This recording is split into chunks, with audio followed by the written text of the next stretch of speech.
Start. महोदय, सभापति महोदय, प्रतिदिन छोटी मोटी झड़पें होती रहती हैं। हमारी फौजें बड़े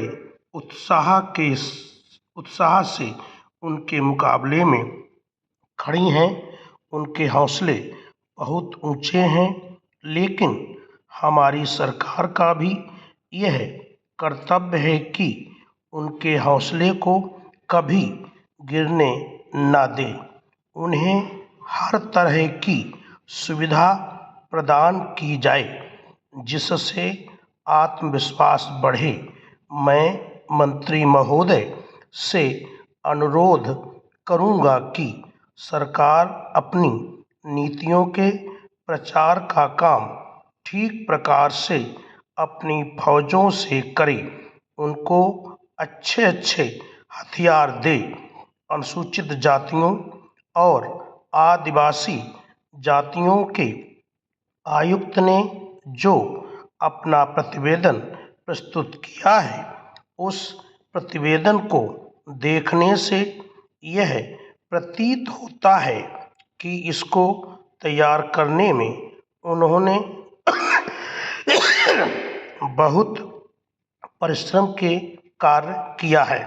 इसके लिए मैं उनको और उनके सहयोगियों को धन्यवाद देता हूं, परंतु साथ ही साथ इस प्रतिवेदन के संबंध में कुछ आवश्यक निवेदन भी करना चाहता हूं।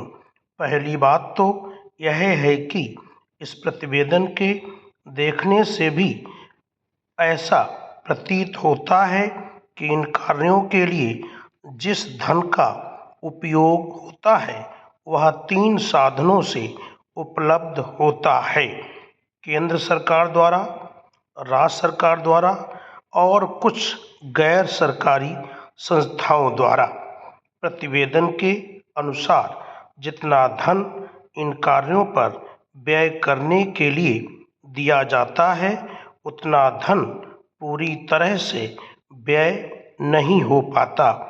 मैं यह नहीं कह सकता कि आवश्यकता से अधिक धन दिया जाता है या कार्यकर्ताओं को वह धन प्राप्त ही नहीं होता, जिसके कारण से वह बिना खर्च हुए बच जाता है। मैं तो यह चाहता हूं कि जितना धन दिया जाता है उसका पूरा उपयोग हो और आयुक्त को यह नहीं करना पड़े कि इस कार्य के लिए जितना धन की आवश्यकता थी उतना धन नहीं मिल पाया और विवश होकर हमको उस कार्य को बीच में ही रोकना पड़ा। जहाँ तक राज्य सरकार का संबंध है, बहुत सी राज्य सरकारें अभी तक इस कार्य को सावधानी से काम ले रही हैं और इस कार्य को उपेक्षा की दृष्टि से देखती हैं। आयुक्त ने इस बात की शिकायत की है कि बहुत सी राज्य सरकारों ने अनेक पत्र भेजने के बाद भी अभी तक अपनी रिपोर्ट नहीं भेजी है।